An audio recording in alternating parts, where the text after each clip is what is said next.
نے گزارشات رکھی تھی، ان میں اللہ رب العزت نے ارشاد فرمایا کہ قیامت کے روز اہل ایمان مرد اور خواتین اپنے دائیں اور بائیں موجود نور کی وجہ سے میدان حشر سے جنت کی طرف سفر کریں گے۔ منافق مرد اور منافق عورتیں ان سے کہیں گے کہ آپ رک جائیں، ہم بھی آپ کے اس نور سے کچھ استفادہ کر لیں۔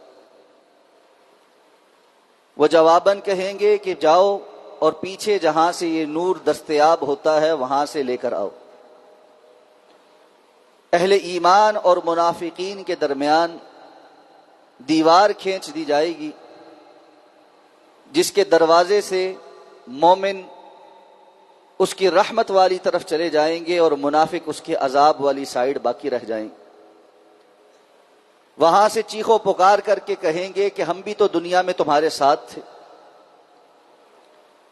اس پر اہل ایمان ان کے گناہوں کی ایک فہرست ان کے سامنے رکھیں گے کہ تم دنیا کی زندگی کے اندر اپنے آپ کو فتنے میں مبتلا کر کے، دین کے بارے میں شک میں مبتلا ہو کر انتظار میں تھے کہ کب کفر غالب آ جائے اور دین صفحہ ہستی سے مٹ جائے، اور تمہیں دنیا کی زندگی نے دھوکے میں ڈالا اور وہ ازلی دشمن تمہیں اللہ رب العزت کے بارے میں دھوکے میں مبتلا کرنے میں کامیاب رہا۔ آج نہ تم سے کوئی فدیہ لیا جائے گا، نہ تمہارا کوئی اور مددگار ہوگا، تمہارا ٹھکانہ جہنم ہے اور وہ بڑی بری جگہ۔ پھر اللہ رب العزت نے ارشاد فرمایا کہ کیا اہل ایمان پر اب بھی وہ وقت نہیں آیا ان تخشع قلوبہم لذکر اللہ وما نزل من الحق، کہ ان کے دل اللہ کی جانب جھک جائیں اور جو حق نازل کیا گیا ہے اس کی طرف وہ مائل ہو جائیں، اور کہیں ایسا نہ ہو کہ وہ ان کا معاملہ بھی اہل کتاب کی مانند ہو جائے جو ان سے پہلے تھے، کہ کتاب کے نازل ہونے کے بعد جب تھوڑی مدت گزری تو وہ دین سے ایسے غافل ہوئے کہ ان کے دل سخت ہو گئے، اور پھر ان کی اکثریت فاسقوں کی ہو گئی۔ پھر فرمایا یہ بات جان لو، اللہ ہی ہے جو مردہ زمین کو دوبارہ زندہ کرتا ہے، اگر تم پلٹ کر اس کی جانب آؤ گے تو وہ تمہارے مردہ دلوں کو دوبارہ زندہ کر دے گا۔ اور اس طرح اللہ اپنی آیات کو کھول کھول کر تمہارے سامنے بیان فرماتا۔ اب اسی بات کو مزید واضح کرنے کے لیے فرمایا ان المصدقین والمصدقات، یقیناً اللہ کے رستے میں بہت زیادہ خرچ کرنے والے مرد اور بہت زیادہ خرچ کرنے والی خواتین، وَأَقْرَضُوا اللَّهَ قَرْضًا حَسَنًا، اور وہ لوگ جنہوں نے اللہ رب العزت کو قرض حسنہ دیا ہے، يُضَاعَفُ لَهُمْ وَلَهُمْ أَجْرٌ كَرِيمٌ، ان کے لیے اللہ رب العزت کئی گنا بڑھا کر ادائیگی کرے گا اور ان کے لیے بڑا عزت والا اجر ہے۔ پہلے بھی اس بات کا اعلان ہوا تھا کہ من الذی یقرض اللہ قرضا حسنا، کون ہے جو اللہ کو قرض حسنہ دیتا ہے، فیضاعفہ لہ، تو پس اللہ اس کے لیے اس کو بڑھا دے، اور ساتھ فرمایا وَلَهُ أَجْرٌ کریم، اور اس کو بڑا عزت والا اجر عطا فرمائے، بدلہ عطا فرمائے۔ اب یہاں ان اہل ایمان کا تذکرہ کر دیا جو اللہ کی ان آیات کو سن کر اس رستے پہ چل پڑے، جن کے دل خشیت اختیار کر چکے، جو اللہ رب العزت کی نصیحت اور آیات بینات کو سننے کے بعد دلوں کی سختی کی بیماری کے ساتھ بیٹھے نہیں رہے، بلکہ انہوں نے جان لیا کہ ان کے دل اللہ کی طرف مائل ہو جائیں اور یہ دنیا کی زیب و زینت ان کو دھوکے میں مبتلا نہ کر دے، تو انہوں نے اپنے اعمال کی اصلاح کی، تو نتیجہ یہ ہوا مصدقین والمصدقات کی فہرست میں وہ داخل ہوئے۔ یہ لفظ اصل میں ہے متصدق اور متصدقات، تا اور صاد کو آپس میں ادغام کر کے لفظ کے اندر زیادتی کا مفہوم ڈال دیا گیا ہے۔ ان المصدقین، جو بہت زیادہ خرچ کرنے والے مرد اور بہت زیادہ خرچ کرنے والی عورتیں ہیں، اور اس کے ساتھ فرمایا وَأَقْرَضُوا اللَّهَ قَرْضًا حَسَنًا، اور وہ بھی جنہوں نے اللہ کو کوئی بھی قرض حسنہ دیا۔ ممکن ہے کہ دنیا میں اللہ نے کسی کو اتنی وسعت نہ دی ہو کہ وہ بہت زیادہ اللہ کے راستے میں خرچ کر سکے، لیکن اس کی نیت ہے اور وہ جو میسر آتا ہے اس میں سے خرچ کر دیتا ہے۔ جیسے بہت سارے صحابہ کرام تھے، جب اللہ کے رسول صلی اللہ علیہ وسلم نے تبوک کے موقع پر جہاد کے لیے لوگوں سے اپیل کی کہ اب اللہ کے راستے میں خرچ کرو، اور ابو بکر رضی اللہ تعالیٰ عنہ گھر کا سارا سامان اٹھا کر لائے، عمر رضی اللہ تعالیٰ عنہ نصف سامان اٹھا کر لائے، عثمان غنی اور عبد الرحمن ابن عوف رضی اللہ تعالیٰ عنہما جیسے تجار نے بہت بڑا سرمایہ اللہ کے رسول صلی اللہ علیہ وسلم کے قدموں میں لا کر ڈھیر کیا۔ وہاں کچھ صحابہ ایسے بھی تھے جن کے پاس کچھ نہیں تھا، اور انہوں نے جا کر کسی کے ہاں مزدوری کی، اور مزدوری کرنے کے عوض جو چند سکے یا چند کھجوریں ملی وہ لا کر رسول اللہ صلی اللہ علیہ وسلم کو ادا کی۔ منافقین ان کا مذاق اڑانے لگے کہ دیکھو یہ دکھلاوا کر رہے ہیں، ریاکاری کر رہے ہیں، نہیں تھا تو نہ دیتے، اتنا کیا تھا کہ جا کے مزدوری کی، وہاں سے کچھ کمایا اور لا کر لوگوں کے سامنے دکھا دکھا کر دے رہے ہیں۔ اللہ کے رسول صلی اللہ علیہ وسلم نے ان صحابہ کی تعریف بیان کی، اور یہ وہ لوگ ہیں جن کے لیے بعد والوں کو کہا ان میں سے اگر کسی نے ایک مد یا نصف اللہ کے راستے میں خرچ کیا ہے تم احد پہاڑ جتنا خرچ کر کے بھی ان کا مقابلہ نہیں کر سکتے۔ وَأَقْرَضُوا اللَّهَ قَرْضًا حَسَنًا، اور جس نے اللہ کو قرض حسنہ دیا، يُضَاعَفُ لَهُمْ، اللہ کا وعدہ ہے اللہ ان کے لیے اس کو بڑھا چڑھا کر بڑا ہی عزت والا اجر عطا فرمائے، یہ دنیا میں بھی ہے اور آخرت میں بھی۔ اور یہ کون لوگ ہیں؟ فرمایا والذین آمنوا باللہ ورسلہ، اور وہ لوگ جو اللہ پر اور اس کے رسولوں پر ایمان لائے ہیں۔ اولئک ھم الصدیقون، یہ ہیں جو صدیق ہیں، جو سچے ہیں۔ صدیق بہت زیادہ سچ بولنے والے، یہ ہیں جو اپنے دعوے میں سچے ہیں۔ ہم سورہ فاتحہ میں دعا مانگتے ہیں اہدنا الصراط المستقیم، یا اللہ ہمیں صراط مستقیم عطا فرما۔ صراط الذین انعمت علیہم، ان لوگوں کا راستہ جن پر آپ کا انعام ہوا، وہ کون ہیں؟ اولئک الذین انعم اللہ علیہم، یہ وہ لوگ ہیں جن پر اللہ کا انعام ہوا ہے۔ من النبیین، یہ انبیاء کی جماعت میں ہیں، والصدیقین، اور صدیقین کی جماعت ہے، والشہداء والصالحین، اور یہ شہیدوں کی جماعتیں ہیں، اور اللہ کے نیکوکار بندوں کی جماعتیں ہیں۔ یہ اللہ کے انعام یافتہ لوگ ہیں۔ تو ان میں سے فرمایا اولئک ھم الصدیقون، اللہ پر اور اس کے رسول پر ایمان لانے والے اصل میں یہ صدیق ہیں۔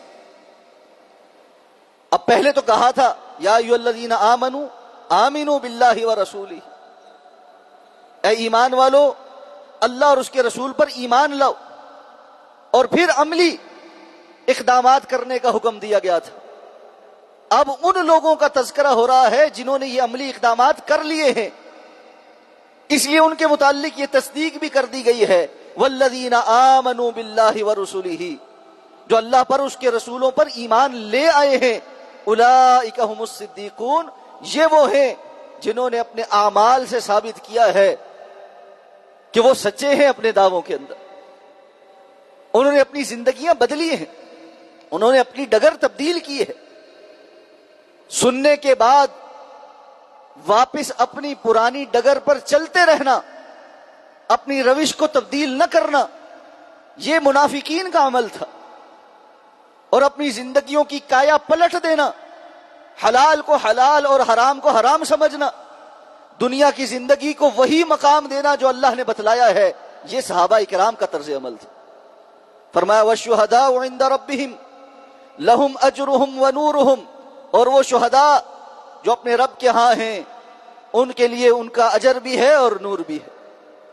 وہی نور جس کا پہلے تذکرہ ہو رہا تھا، وہی نور جس کے متعلق اللہ نے اسی صورت میں فرمایا تھا کہ اللہ یہ آیات نازل ہی اس لیے کرتا ہے تاکہ اہل ایمان کو اندھیروں سے نکال کر نور کی طرف لے آئے. اور وہی نور جس کے لیے کل منافقین تڑپیں گے لیکن وہ ان کو میسر نہیں آئے گا. فرمایا اہل ایمان، صدیقین اور شہداء یہ وہ لوگ ہیں جن کا اجر اور نور اللہ کے ہاں محفوظ ہو گیا.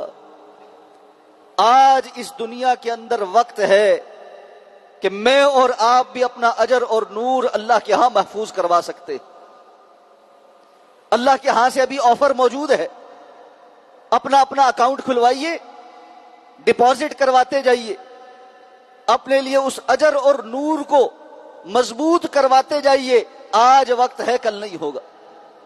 فرمایا والذین کفروا وکذبوا بآیاتنا، وہ لوگ جنہوں نے کفر کیا اور ہماری آیات کو جھٹلا دیا، ہم نہیں مانتے، دنیا یہ ہے، کل کس نے دیکھا ہے؟ فرمایا اولئک اصحاب الجحیم، یہی لوگ ہیں جو جہنمی ہیں، تکذیب کرنے والے یہی جہنمی ہیں. اب بات کو اور واضح کر دیا، اعلموا، جان لو، اعلموا، جان لو. یہ جانکاری دے کون رہا؟ رب کائنات. دنیا کے اندر کوئی بڑا، کوئی پڑھا لکھا، کوئی دانشور جس کے پاس تجربہ ہو، جس کی باتیں پہلے سچ ثابت ہوئی ہوں، اگر وہ کوئی بات کہنے لگے تو لوگ بڑی توجہ سے سنتے. وہ کسی چیز کے متعلق خبر دے تو اس بات کو سنجیدہ لیا جاتا ہے.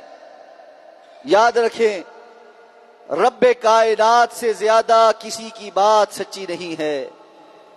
اور رب کائنات جب اعلان فرما دے کہ اعلموا، جان لو، تو اس سے بڑی حقیقت اور کوئی نہیں ہو سکتی جو اللہ نے بیان کی ہے. اور وہ حقیقت کیا ہے؟ فرمایا انما الحیات الدنیا لعب ولہو وزینۃ وتفاخر بینکم وتکاثر فی الاموال والاولاد. یہ دنیا کی زندگی، اس کے اندر کچھ فیزز ہیں اور یہ انہی چیزوں کا نام ہے، اس کے علاوہ اس کی کوئی حقیقت نہیں. کون سے فیزز ہیں؟ فرمایا لعب، یہ دنیا کی زندگی ایک کھیل ہے، ولہو، اور غافل کرنے والی ایک تماشے کی چیز ہے، وزینۃ، اور بناؤ سنگھار کی، زینت کی، ظاہری خوبصورتی کے معاملے کی چیز ہے، وتفاخر بینکم، اور ایک دوسرے پر فخر کرنے کے لیے، چیزوں کے اوپر فخر کرنے کے لیے، مال متاع اور اولاد پر فخر کرنے کا صرف ذریعہ ہے. وتکاثر فی الاموال والاولاد، اور تمہاری اس خواہش کا نام ہے کہ مال اور اولاد کے معاملے میں ہم دوسروں سے آگے نکل جائیں. بعض مفسرین کرام نے انسان کی زندگی کے 5 یہ سٹیجز بیان کیے، اور ہر سٹیج کے اندر اس کی دنیا کے متعلق جو خواہش ہے وہ یہاں بیان ہو گئی. انسان کا بچپن ہوتا ہے، پھر لڑکپن ہوتا ہے، پھر نوجوانی، پھر جوانی، پھر بڑھاپا. لڑکپن میں، بچپن میں اس کو لعب، کھیل تماشا چاہیے، کھیل چاہیے، ٹوائز چاہیے، کھلونے چاہیے. جس بچے کو جتنے زیادہ کھلونے دے دیں وہ اتنا خوش رہتا. واللہو، اور اس کے بعد ایسی چیز جس میں وہ بہلتا رہے.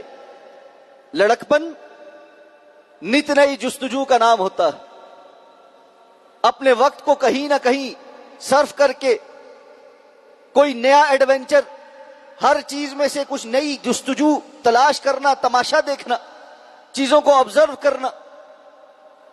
اور اس کے بعد فرمایا وزینۃ، جب جوانی چڑھتا ہے تو دنیا حسین نظر آتی ہے. بنا و سنگھار، ظاہری ٹشن ٹشان، خوبصورتی کی طرف مائل ہونا اور خوبصورتی کی طرف مائل کرنا، انسان کی زندگی کا محور یہ رہ جاتا ہے. اور جیسے ہی وہ نوجوانی سے جوانی اور پختہ عمری کو پہنچتا ہے، وَتَفَاخُرٌ بَيْنَكُمْ، اب وہ اپنی جو اچیومنٹس ہیں اس پہ فخر کرنے کے لیے محنت کرتا، سٹیٹس بن جائے، میرا مال متاع بن جائے، میرا گھر دوسروں سے اچھا ہو، میری گاڑی دوسروں سے بہتر ہو، میں ہر زاویے سے دنیا کے باقی لوگوں سے منفرد نظر آؤں. اور ہر انسان کو یہ خبط لاحق ہے کہ میں دوسروں سے مختلف ہوں. واللہ یہ بہت بڑا خبط ہے. اور کتنے ہی لوگ اپنی ساری زندگی اس خبط میں مبتلا، چلتے چلتے بیکار کی محنتیں کرتے بالآخر قبر کو پہنچ جاتے. یہ فکر اور سوچ کہ میں دوسروں سے مختلف ہوں، میں نے ذرا ہٹ کے کچھ کرنا ہے، میری صلاحیتیں دوسروں سے بہتر ہیں، اگر وہ تھوڑا سا غور کرے تو اس کا انسان ہونا ہی اس کو یہ بتلا رہا ہے کہ وہ بھی عام انسانوں جیسا انسان ہی ہے. وہ بھی ماء مہین سے ہی پیدا ہوا ہے، اس کی تخلیق کا پروسیس بھی تمام انسانوں جیسا ہی ہے. اس کی شکل و صورت، شباہت، 2 آنکھیں، 2 کان، ناک، منہ، 2 ہاتھ، 2 ٹانگیں، جسمانی تمام خد و خال سارے انسانوں جیسے ہی ہیں. کسی کا رنگ گورا ہے، کسی کا کالا ہے، کسی کا سرخ ہے، کسی کا گندمی مائل ہے، باقی سارے انسان ہیں ایک جیسے ہی. اس کے دماغ کی سوچیں بھی ویسی ہی ہیں.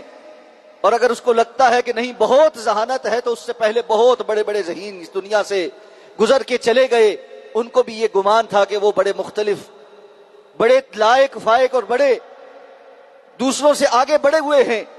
لیکن جب موت کا پنجہ آیا اور قبر کی مٹی نے ان کو کھا کر ختم کر دیا اور بعد میں قبریں کھلی تو اس کے اندر سے نکلنے والا پنجر اور ہڈیاں وہ اسی بات کا اعلان کر رہی تھی کہ یہ کسی انسان کی ہڈی پسلی ہے. کون تھا، کہاں تھا، کیسا تھا، اپنے وقتوں میں کس قدر اہمیت کا حامل تھا، کتنا ناگزیر تھا، کتنا قابل تھا، کوئی ہڈی بول کر نہیں بتاتی، کوئی ہڈی بول کر نہیں بتاتی. اس لیے اس خبط سے باہر نکلیے. اللہ فرماتے ہیں وَتَفَاخُرٌ بَيْنَكُمْ، تم نے تو دنیا کی زندگی کو ایک دوسرے پر فخر کرنے کا ذریعہ بنایا. اب جب اس جوانی اور پختگی سے بڑھاپے کی طرف جاتا ہے تو کیا ہے؟ تکاثر فی الاموال والاولاد. جتنا بندہ بوڑھا ہوتا ہے اتنا خسیس ہوتا جاتا ہے، اتنا اس کے اندر دنیا کی محبت، مال اور اولاد کی کثرت کی طلب، کچھ اور آ جائے، میرے بچوں کا کچھ بچ جائے، پیچھے یہ سخی رہیں، ان کا مکان بن جائے، ان کی نوکری لگ جائے، ان کا کاروبار سیٹ ہو جائے، کاروبار سیٹ ہے تو دوسرا ہو جائے، اگر اپنی اولاد کی خوشیاں دیکھ لی ہیں تو ان کی اولاد کی خوشیاں دیکھ لوں. انسان کی خواہشیں ختم نہیں ہوتی. فرمایا یہی سب کچھ ہے دنیا کی زندگی. اور ساتھ فرمایا کمثل غیث اعجب الکفار نباتہ، اس کی ایک مثال بھی اللہ تمہارے سامنے بیان کر دیتا کہ جیسے بارش اترتی ہے اور جو کسان ہے اس کو اس بارش کے نتیجے میں جو کھیتی اس نے بوئی ہے اس کھیتی کا لہلہانا بڑا اچھا لگتا، بڑا زبردست ہو گیا، میری محنت رنگ لے آئی. کل کو زمین بنجر پڑی تھی، بارشیں بھی موافق ہو گئی، بیج بھی صحیح وقت پہ میں نے بو دیا، آج یہ لہلہاتی ہوئی فصل بڑی شاندار ہو گئی ہے. پھر فرمایا ثم یہیج، آہستہ آہستہ یہ سرسبز و شاداب فصل پکنے لگتی ہے اور پھر اس کا نتیجہ کیا نکلتا ہے؟ فتراہ مصفرا، آپ اس کو دیکھتے ہیں وہ سبز سے پیلی ہو جاتی ہے، وہ اس کا لہلہانا، اس کی شادابی مرجھانے لگتی ہے، اور پھر کیا ہوتا ہے؟ ثم یکون حطاما، پھر اس کو کاٹ کر ریزہ ریزہ کر کے بھس بنا دیا جاتا ہے۔ وہ لہلہانے والی چیز اپنے انجام کو پہنچ جاتی ہے۔ بالکل اسی طرح تمہاری زندگی کے اندر بھی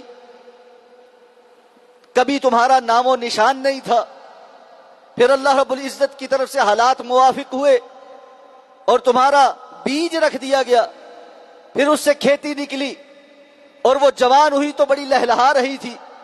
ماں باپ بھی دیکھ کر خوش ہوتے ہیں، اعزا اقربا بھی دیکھ کر خوش ہوتے ہیں۔ پھر ایک وقت آتا ہے وہ ڈھلنا شروع ہو جاتی ہے، اور دنیا کی ہر چیز ڈھلنا شروع ہو جاتی ہے، اور پھر ایک وقت آتا ہے وہ مرجھا کر واپس قبر کے اندر ریزہ ریزہ ہو جاتی ہے، اور کسی کو اس کا نام و نشان بھی یاد نہیں رہتا۔ ایک نسل، دو نسل، کون کس کو کتنا یاد رکھتا؟ میں اور آپ اپنے اوپر، اپنے اندر جھانک کر دیکھ لے، ہمیں اپنے ماں باپ سے بڑی محبت، کسی نے اپنے والدین کے والدین دیکھے ہوں گے تو اسے اپنے نانا دادا دانی دادی سے بڑی محبت ہوگی۔ کم ہی لوگ ہیں جنہوں نے پڑدادا پڑدادی دیکھی ہیں، پڑنانا پڑنانی دیکھی، اور ان کے والدین تو کسی نے نہیں دیکھے۔ کون تھے، کہاں تھے، کیسے تھے، ان کی پسند ناپسند کیسی تھی، کہاں دفن ہیں، ان کے لیے دعا کرنا اکثر ہم بھول جاتے۔ زیادہ دور کی بات نہیں کر رہا، صرف تیسری یا چوتھی نسل، صرف تیسری یا چوتھی نسل۔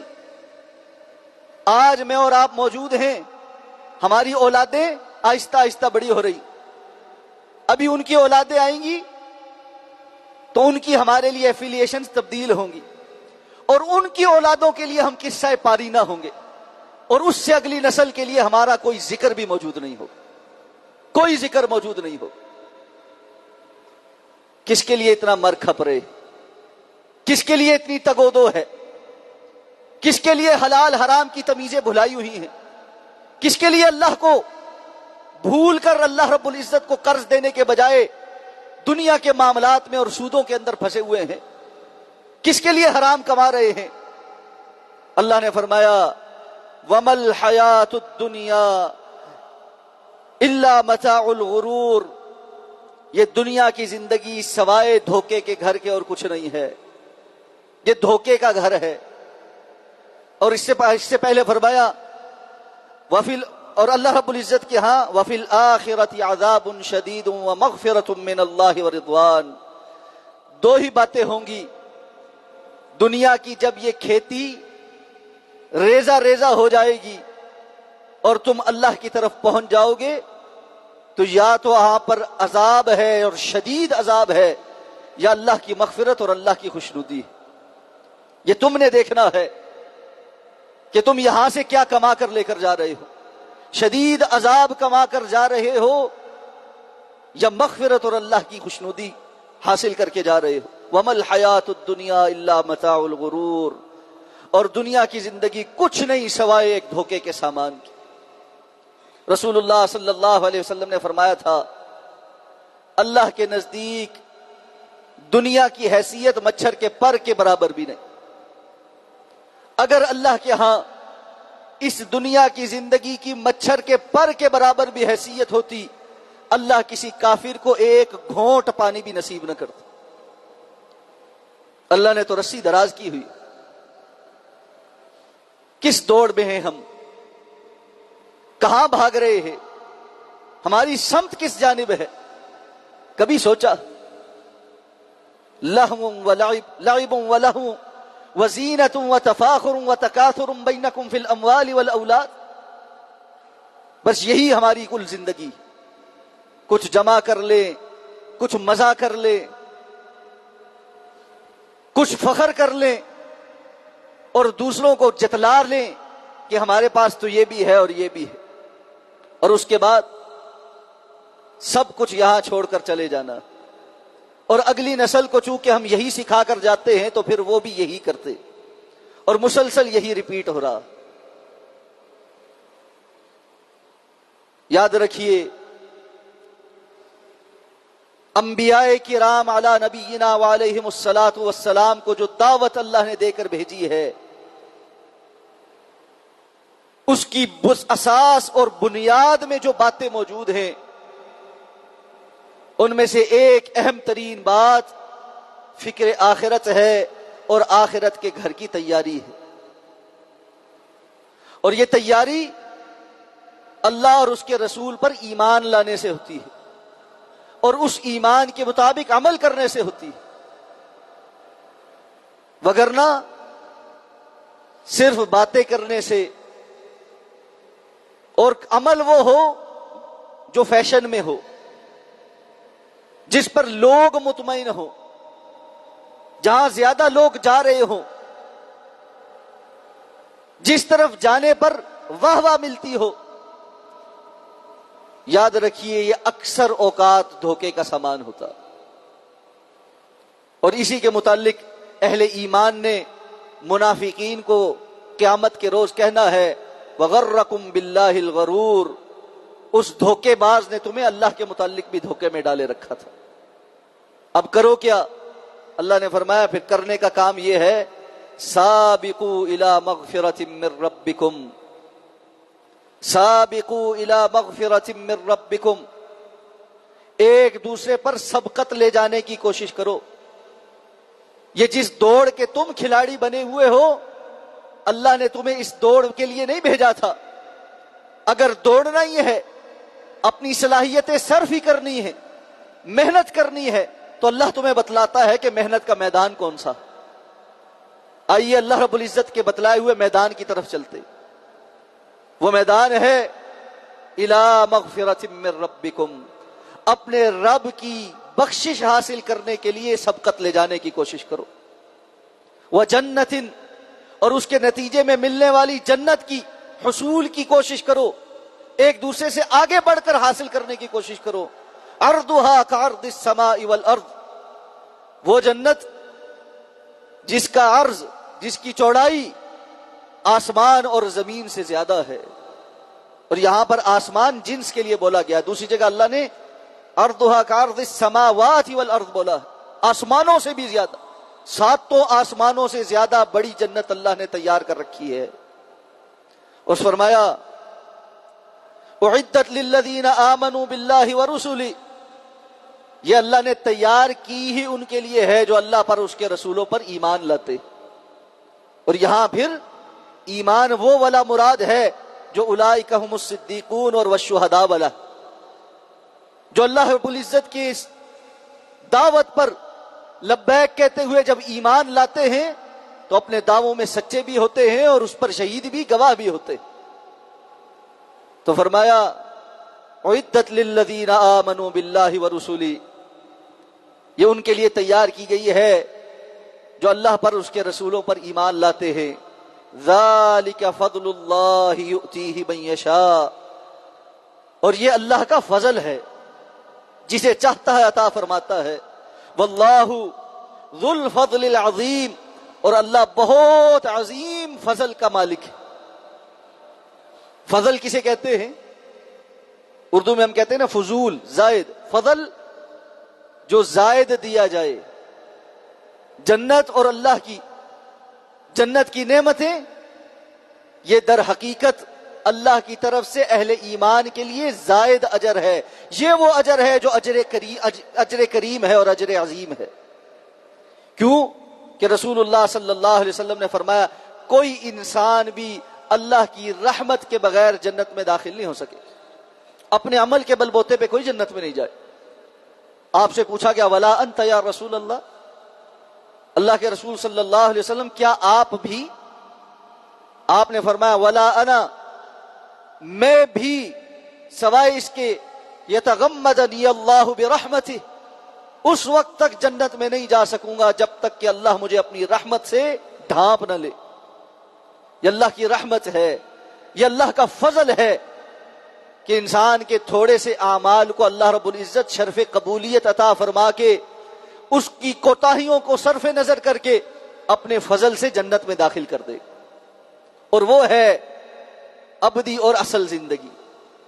سورہ العنکبوت کے اندر اللہ رب العزت نے دنیا کی زندگی کے متعلق یہی فرمایا کہ دنیا کی زندگی لہو و لعب ہے، اور اس کے مقابل فرمایا وَلَدَارُ الْآخِرَةِ وَالْآخِرَةُ هِيَ دَارُ الْحَيْوَانِ، یہ جو آخرت ہے یہ حیوان ہے، اصل زندگی ہے، اصل زندگی جو ابدی ہے، اور جہاں نعمتیں نہ ختم ہونے والی ہیں، جہاں کی زندگی کو دوام حاصل ہے، کبھی موت نہیں ہے۔ لیکن انسان بڑا ہی خسارے کا سودا کرنے والا، اللہ رب العزت کے اعلموا کے اعلان کو پسے پشت ڈال کر اپنے آپ کو زیادہ عقل مند سمجھتے ہوئے دنیا کے معاملات کو جلدی حاصل کرنے کے لیے آخرت کے ابدی معاملات کو چھوڑ دینے والا۔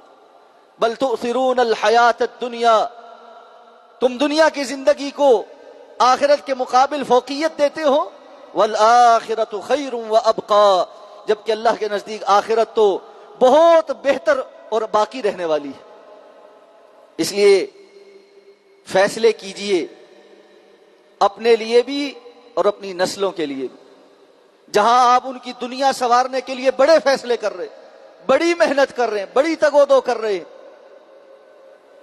اگر وہ جائز حدود کے اندر ہے تو حرام نہیں ہے، لیکن اگر دین سے نابلد ہو کر ہے، حلال حرام کی تمیز کے بغیر ہے، فکر آخرت کے بغیر ہے، صرف تفاخر و تکاثر کی مثال ہے، اور آپ کی زندگی کا مطمع نظر صرف لعب و لہو ہے، تو پھر یاد رکھیے اس کے نتائج بڑے بھیانک ہیں۔ اللہ ہم سب کو اس سے محفوظ فرمائے، اللہ ہمیں دنیا کی حقیقت سمجھنے کی توفیق عطا فرما دے۔